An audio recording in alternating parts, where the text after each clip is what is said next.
bienvenue dans l'émission Parole de Femmes. Cette semaine, nous parlons du ministère et de la femme. Et pour terminer cette semaine, nous allons voir comment être des modèles. Parce que être dans le ministère, être un ministre de Dieu, c'est aussi être un modèle, une référence.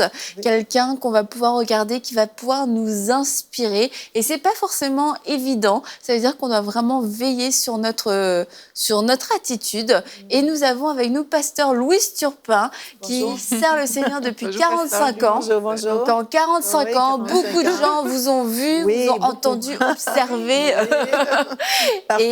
Et vous servez toujours le Seigneur fidèlement, étant une bonne témoin de Jésus-Christ. Alors on remercie vraiment le Seigneur pour la grâce qu'il a déposée dans votre vie. Puis c'est toujours aussi réjouissant et inspirant de voir des femmes de Dieu qui servent Dieu fidèlement depuis des années et des années et qui, après autant d'années, aiment le Seigneur encore de tout leur cœur, aiment le ministère, ne sont pas dégoûtés du ministère. C'est vraiment inspirant pour nous, pour Aurélie, pour moi, pour vous aussi, de pouvoir voir une telle femme de Dieu. Donc, merci beaucoup. Merci beaucoup. Merci de m'avoir invité. Ça m'a fait un grand plaisir d'être avec vous deux cette semaine. On a eu un bon temps, vraiment. Alors, aujourd'hui, on veut parler d'être des modèles pour les autres. Et quand on est dans le ministère, c'est important que les autres nous regardent et qu'ils aspirent à devenir comme nous. Paul disait, si vous voulez voir un modèle, regardez-moi. Il disait comme ça, ce n'était pas par orgueil, mais c'était juste, prenez modèle, prenez exemple de ce que je fais, de ce que je dis pour pouvoir accomplir votre ministère. Puis je pense que c'est important. Puis il y a vraiment une parole dans Proverbe 18, 21 qui nous dit « La mort et la vie sont au pouvoir de la langue. Quiconque l'aime en mangera les fruits. » Alors, on peut être un modèle, oui, de ce qu'on a l'air, notre apparence, mais aussi de ce qui sort de notre bouche. C'est important que les gens voient qu'on est positif, qu'on déclare des choses de la parole de Dieu, qu'on n'est pas toujours à critiquer, puis à renoter, puis à remonter, puis à dire « Oh, as-tu vu telle chose? » Parce que les gens vont s'approcher de nous. Puis il faut faire attention à l'esprit de familiarité aussi dans le ministère, parce que les gens vont vouloir s'approcher de toi pour s'accaparer de toi. Puis c'est là que c'est important ce qui sort de ta bouche. Tu sais, tu dis non, faut quand même, comment je dirais, choisir nos amis dans le ministère. C'est pour ça que quand tu es dans le ministère, tu dois te rapprocher de quelqu'un qui est dans le ministère, puis t'habituer à bien parler, à bien confesser de ta bouche ce que tu veux voir qui arrive chez les autres. Aussi, ça, c'est important. Puis parce que la mort, c'est vraiment les plaintes, les murmures, les critiques, et ça déplaît à Dieu, ces choses-là. Et ça démoralise ceux qui sont autour de nous. Quand tu vois la femme du pasteur ou la femme dans le ministère, l'évangéliste ou la prophète ou l'apôtre qui commence à dénigrer les autres, ça décourage du ministère. Tu te dis, si c'est pour être comme ça, moi, je vais retourner dans le monde. Parce que les gens du monde aussi critiquent, ils parlent en mal. Tandis que la vie, comme je disais, c'est la déclaration de foi, ce sont des paroles d'encouragement pour les autres. Je me souviens avec mon mari, quand on a appris ce principe que la mort et la vie sont au pouvoir de notre langue, on a arrêté de dire comme des choses comme « Oh, je pense que je vais mourir. Je suis tellement malade que je pense que c'est la fin. » C'est des choses comme ça, ou dire « T'es donc stupide avec nos enfants » ou « Pourquoi est-ce que tu fais ça, t'es folle » ou... C'est toutes des choses qu'on a remarquées, puis on s'est repris, mon mari et moi, que quand on disait quelque chose de négatif, au lieu de confesser la parole de Dieu ou de confesser des choses, on se reprenait. Moi, je lui disais « Ah, j'annule tes paroles. » Sans J'annule tes paroles. Ou si moi, je disais quelque chose, non, j'annule tes paroles. Puis là, je dis, oh oui, pardon, Seigneur. Puis là, je confessais le contraire. Parce que la mort et la vie sont au pouvoir de notre bouche. Puis on est des modèles. Les gens nous regardent. À l'Église, on commence à dénigrer tout le monde. Quelle sorte de modèle est-ce qu'on est pour ceux qui sont autour de nous? Alors, c'est important que notre bouche répande des bonnes choses, des bonnes paroles d'encouragement. Amen. On doit utiliser utiliser notre langue pour enflammer, mais de la bonne manière. Oui, c'est ça. Bâtir les autres aussi. Nous dit, et c'est ça. Moi, c'est même là où moi je voulais aller, c'est que quelquefois, c'est tellement facile d'appliquer ce verset de Proverbe 18, 21 à nous en disant « Ah oui, mais moi, je veux que ma vie soit d'une certaine manière, en disant des bonnes paroles, etc., etc. » Mais vraiment, on doit apprendre à sanctifier les autres par nos paroles. On doit apprendre à regarder des situations et tirer le meilleur de ces situations-là. Et il y a des personnes que parfois, il suffit juste d'un instant avec cette personne-là, et puis tu es joyeux, tu es content, tu sais même pas ce qui s'est passé, mais c'est juste une parole, l'attitude de la personne, les paroles que la personne dégage, qui ont mis en toi, là où tu étais peut-être découragé, ça a créé en toi une espèce de joie. Et on doit aspirer à être des personnes comme ça. Mais non, ça ne tombe pas toujours du ciel comme ça. Ce n'est pas toujours un hasard. Ça se travaille et ça se demande à Dieu. Se demande à Dieu, Seigneur, fais de moi une personne qui bénit par ma bouche. Lorsque j'ouvre la bouche pour parler, je veux que la personne en face de moi, qui peut-être ne reconnaît pas son identité, n'a pas conscience qu'elle est une créature merveilleuse, etc. Je veux que cette personne-là ressorte avec de la joie, en étant boostée, en étant édifiée. Ça se demande à Dieu et c'est pas une petite prière, c'est vraiment une prière à prendre au sérieux que je nous encourage tous à faire. Puis le contraire aussi, tu peux rencontrer quelqu'un qui est toujours négatif. Qu'est-ce que ça fait? Ça t'éteint. Ouais. Tu ne veux jamais demander à cette personne, mais comment ça va? Parce que tu sais qu'elle va tout te débiter, ses maladies et tout ça. Tu dis non, je me tiens loin. Pourquoi? Parce que ce qui sort de sa bouche, c'est décourageant, c'est déprimant. Alors, faut pas être comme ça. Faut pas être des modèles comme ça, faut être des modèles d'encouragement. Et c'est vrai qu'on doit prendre ce rôle au sérieux. C'est pas question d'être hypocrite. Tout va bien, ça va mal. Mais il y a des choses, de toute façon, dans notre bouche, ministère, pas ministère, public, pas public. On doit veiller à notre bouche. C'est vraiment un commandement que Dieu nous a donné de veiller à notre bouche, de ne pas tomber dans la critique, dans la médisance, de plutôt chercher à communiquer une grâce. Mais c'est un peu comme les parents avec les enfants. Il y a des choses qu'on ne peut pas dire devant les enfants parce que ce n'est pas leur problème. Non, c'est pas parce qu'ils n'ont pas le droit de le savoir, c'est pas parce qu'ils sont pas intelligents, c'est juste parce que c'est pas leur problème et c'est des choses qu'ils ne doivent pas gérer et c'est des choses que leur cœur, leur intelligence d'enfant va peut-être gérer mais pas de la bonne façon et c'est comme ça qu'on va découvrir c'est comme ça que des enfants de ministres vont être complètement dépités du ministère des chrétiens de l'Église parce que lorsqu'ils sont à la maison, ils entendent leurs parents parler de comment les gens leur ont fait mal, ce que les gens leur ont dit, etc. Et du coup, même s'ils ne le communiquent pas comme ça, c'est des choses qu'ils entendent. Et comme on disait, il y a des choses, il y a des paroles qui sont décourageantes. Et un enfant peut grandir en se disant « Moi, jamais je serai dans le ministère » et du coup, résister à un appel. Beaucoup. On a vu beaucoup d'enfants de pasteurs qui sont délaissés même Dieu à cause de ce qu'ils ont vu, de ce qu'ils ont entendu, à cause du modèle que leurs parents reflétaient à la maison n'était pas le même qu'à l'église.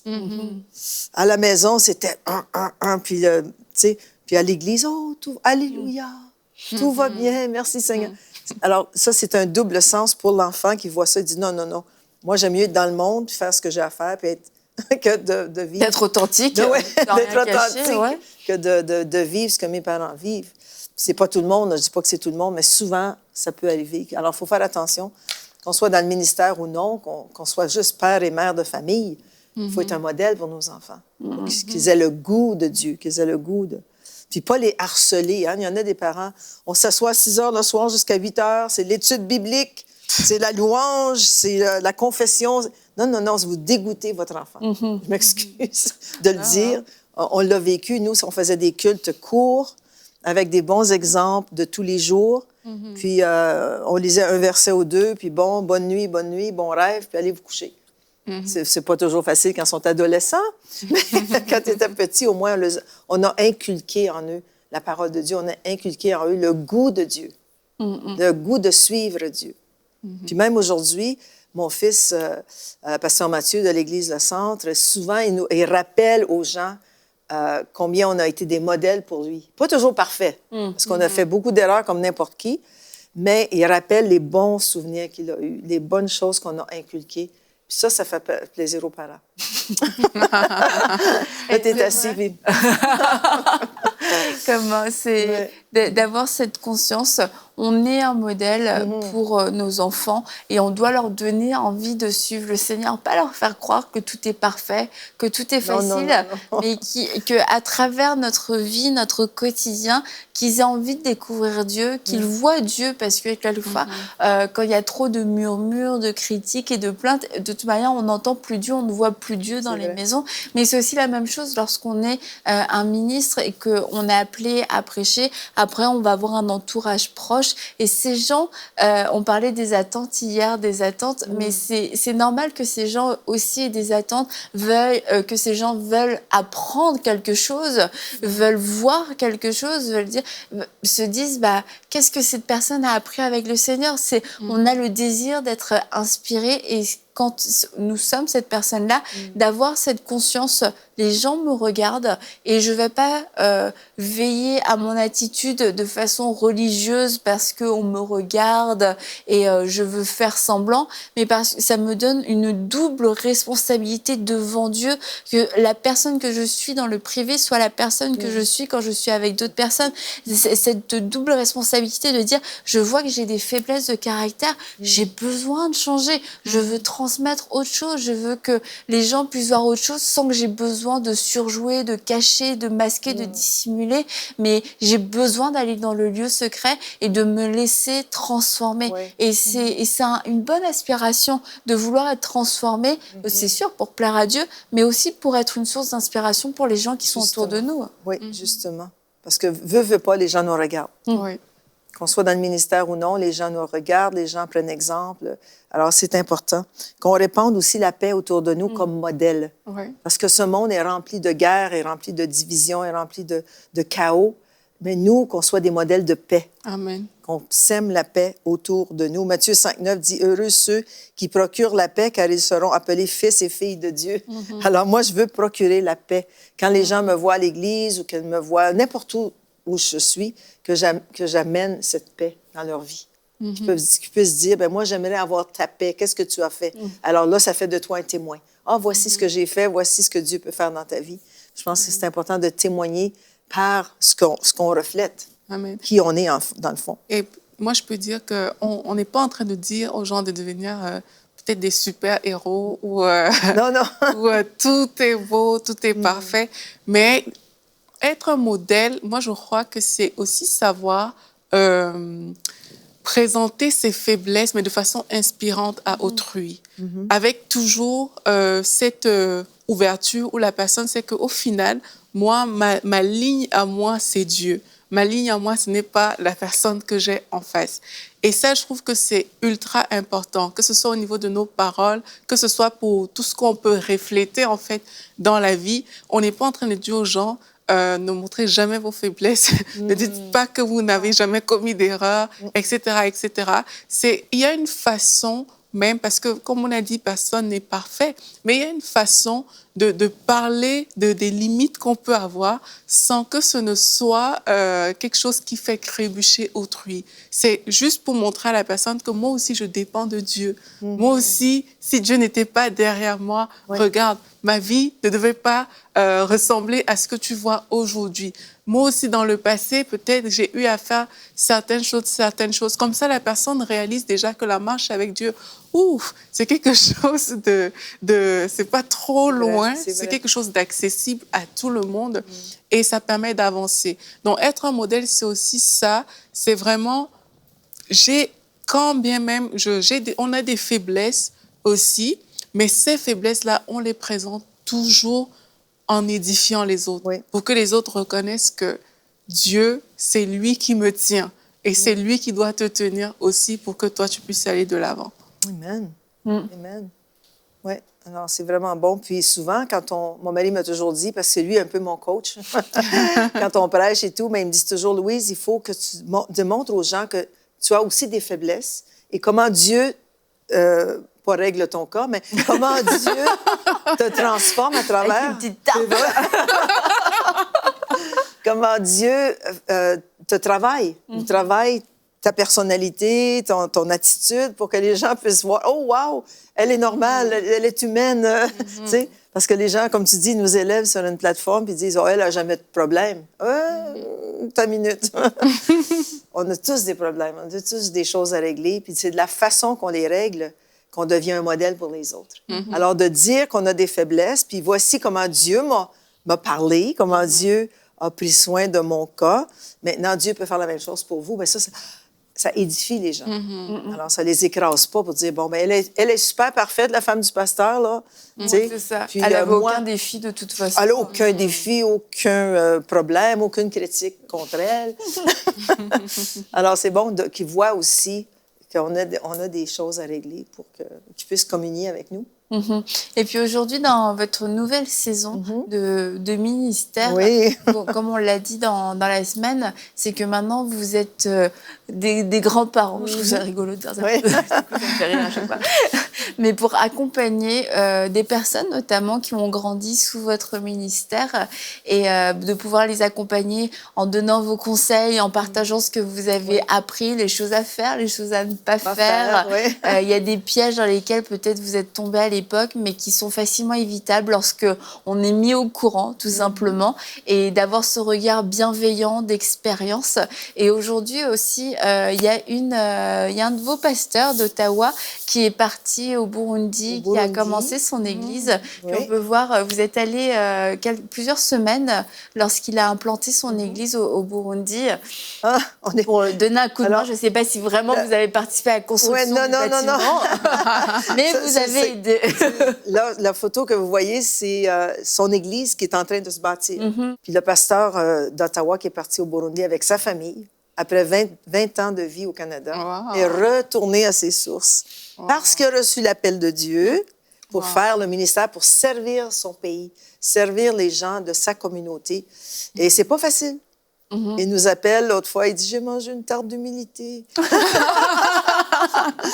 À cause de tout ce qui se passe avec les virus et tout. Il dit, il n'y avait presque personne à l'église. Tout le monde m'appelait, « Oh, moi, pasteur, j'ai peur. » J'ai dit, « Ah, il va falloir que tu enseignes ton peuple. » Mais c'est ça. Là, on l'a encouragé, on l'a bâti avec nos paroles, avec notre encouragement. Puis on a dit, « Hey, c'est ça le ministère. » Parce que d'aller dans une église puis de voir un ministre ou un pasteur qui a bien réussi, qui a 4, 5, 600 personnes, tu te dis, « Wow, c'est facile de bâtir une église. » Mais fais-le.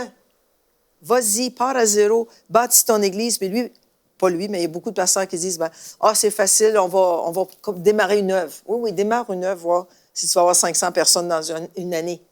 C'est graduel, c'est progressif. Et il a réalisé cela, on l'a encouragé. Puis j'ai parlé avec son épouse, puis je lui donnais des conseils de femme de pasteur. Puis on les a motivés, puis on va retourner en janvier prochain pour un autre mois, 2 mois peut-être, pour les aider à l'œuvre, parce qu'on est vraiment, comme tu dis, des grands-parents dédiés à l'œuvre de Dieu. Puis on veut être des modèles aussi pour ces jeunes qui partent les œuvres. Il ne faut pas qu'ils se laissent l'âme décourager, parce que c'est facile de se laisser décourager. Dire bye-bye, ministère, moi je retourne travailler. C'est ça qui est vraiment beau aussi, au bout de 45 ans, c'est que vous ayez le désir de toujours voir l'œuvre de Dieu en général avancer, d'y participer, mais d'une façon différente, en encourageant. Puis quelquefois, on peut se dire, souvent dans le monde séculier, les gens attendent leur retraite. Moi, j'ai travaillé toute ma vie, maintenant c'est à votre tour de travailler. Moi, j'en ai bavé toute ma vie. Et c'est le fait d'être un modèle, c'est être un modèle jusqu'au bout et de pouvoir transmettre aussi, de pouvoir permettre à ceux qui viennent après nous, quelquefois, de nous dépasser. Parce qu'on pourrait dire... nous, on l'a appris à la dure. Toutes les tartes, on les a mangées. Et puis, quelquefois, de voir les autres arriver après nous, de dire, c'est plus facile pour eux. Écoute, ils n'ont qu'à faire leur expérience. Mais d'être un modèle, comme on l'a dit dans l'émission, un modèle de paix, mais aussi apprendre à servir toujours jusqu'au bout, finalement, avec amour, et de transmettre ce qu'on a appris, quelquefois durement, mais nous, on va le transmettre dans la paix. Ça va être pour leur édification. C'est comme les parents qui disent, qui n'ont pas d'enfants, qui disent, moi, je n'élèverai pas mes enfants comme ça, jusqu'à ce qu'ils aient des enfants, qu'ils puissent les élever eux-mêmes. Alors, c'est un peu comme ça dans le ministère. Tu dis, lui, je ne ferai jamais ce qu'il a fait. Non, mais on a de l'expérience derrière ce qu'on fait. Puis, tu peux apprendre, mon jeune. Mais on est grands-parents, on peut parler comme ça. C'est le privilège. Et moi, j'aimerais même dire aux plus jeunes encore, parce qu'il y a toujours quelqu'un à qui on peut transmettre quelque chose. Oui. On n'a pas besoin d'attendre la retraite ou bien Non. pour pouvoir le faire. Et même si on est ultra jeune, il y a déjà des expériences qu'on a accumulées. Il y a déjà des conseils même d'aînés qui nous ont aidés à ne pas faire certaines erreurs. On peut toujours communiquer. Et je ne parle même pas des gens qui ont forcément une structure comme une église, etc., etc. Même juste dans le service pour Dieu quotidien, tu peux enseigner à quelqu'un qui est cadet de comment se comporter, comment avoir ce cœur ouvert, comment être ce modèle, comment marcher dans cet amour-là, sans que ce ne soit des choses trop compliquées, en fait. Donc, la position de modèle, dès qu'on devient enfant de Dieu, on sait déjà qu'on est regardé. Le monde te regarde, ta famille te regarde, etc. Donc, c'est une position qu'on doit intégrer dans notre façon de vivre, en fait, pour dire, OK, moi, je veux qu'aujourd'hui, si quelqu'un prête un peu plus attention à moi que par mon attitude, peut-être que par même mon vestimentaire, que par ce que je vais dire, que par la manière dont je veux me comporter, que cette personne puisse voir en moi un modèle. Donc, ça ne se limite pas aux gens qui ont trop d'expérience, même si c'est des très bons exemples, mais vraiment, même chacun à son niveau doit juste avoir la conscience que parce que je suis un enfant de Dieu, je suis appelée à refléter Christ, je suis appelée à être un modèle dans mon environnement. Je pense à ma petite-fille Salomé, qui a 18 ans aujourd'hui, ma petite-fille qui est grande. Mais les plus jeunes filles regardent vers elle. Parce que, wow, tu sais, pour eux, c'était, wow, c'est une modèle. Puis elle est vraiment une modèle, elle chante pour le Seigneur. C'est vraiment, elle prêche la parole de Dieu à la jeunesse. Puis vraiment, c'est ça, c'est d'aspirer, comme tu dis, à influencer les jeunes qui s'en viennent. Parce que si c'est pas nous leur modèle, ça va être une star d'Hollywood à moitié habillée qui vont regarder vers cette jeune fille puis vouloir devenir comme elle. Alors, c'est important d'être des modèles dans tout ce que nous faisons. Paroles, même dans notre façon de se vêtir, comme tu dis, notre façon de manger aussi. Ouais. Il faut se tenir en forme, être des modèles, se tenir en forme pour que les autres voient, oh, si elle, à son âge, peut se tenir en forme puis garder sa taille, bien moi, ça m'encourage aussi à le faire. C'est vrai. Ben, merci beaucoup d'être ce modèle, d'avoir servi le Seigneur et de continuer de servir le Seigneur depuis 45 ans. Et il y a encore beaucoup d'années. Beaucoup de choses. On parlait et puis elle me disait non, on prévoit des voyages. C'est comme il n'y a pas de pause, il n'y a pas de retraite. Il n'y a pas de retraite dans le Seigneur. Hein? Il y a encore des beaux projets, des belles choses à faire. Et on se réjouit pour tout ça. Et avant de terminer cette semaine, Pasteur Louis, est-ce que vous pourriez prier pour ces femmes qui sont dans le ministère et qui étaient découragées. Et mais pourtant, l'appel est là. Quelquefois, le ministère est déjà là, mais il y a eu beaucoup de découragement suite à l'opposition, la critique, le manque de fruits aussi. Alors, on va prier avec vous et on croit que vous allez vivre un temps de rafraîchissement. Oui. Alors, si vous êtes à l'écoute et que vous êtes justement une femme qui est dans le ministère, que ce soit le service à l'Église, que ce soit la garde en garderie, à l'école du dimanche, la jeunesse, peu importe là où vous servez, je veux vraiment prier pour vous. Alors, levez vos mains. On va prier que l'onction de Dieu vienne sur vous, que cette puissance du Saint-Esprit vous envahisse de la tête aux pieds. Alors, Seigneur Dieu, je te remercie que tu touches maintenant toutes ces femmes qui sont à l'écoute aujourd'hui, que tu les remplisses maintenant de la tête aux pieds. Merci, Seigneur, que tu les oins, Seigneur, de cette huile qui est le Saint-Esprit, de cette puissance, de cette puissance du Saint-Esprit. Vienne sur elles maintenant, dans le nom précieux de Jésus-Christ. Je te remercie que tu les ravigotes, que tu les fortifies, que tu les encourages, que tu leur donnes une force surnaturelle, qu'ils puissent continuer à servir, qu'ils puissent continuer à faire le ministère, qu'ils puissent continuer à marcher dans ton appel, Seigneur. Je te remercie, Seigneur Dieu, que tu les bénis présentement. Merci, Seigneur. Alléluia. Il y a quelqu'un qui nous écoute qui a vraiment mal à l'oreille droite. Alors, aujourd'hui, touche à ton oreille, on va prier. J'arrache ce mal maintenant dans le nom puissant de Jésus-Christ. Que toute otite, que toute infection disparaisse maintenant. Et je prie aussi pour les oreilles spirituelles de ceux qui sont dans le ministère, que vous puissiez entendre la voix de Dieu, que vous puissiez comprendre le plan de Dieu pour vos vies, pour la vie de votre famille, pour la vie de votre ministère, pour la vie de votre Église, dans le nom puissant de Jésus. Merci, Seigneur. Alléluia. Amen. Amen. Alléluia. Merci beaucoup, Merci, Pasteur bienvenue. Louise.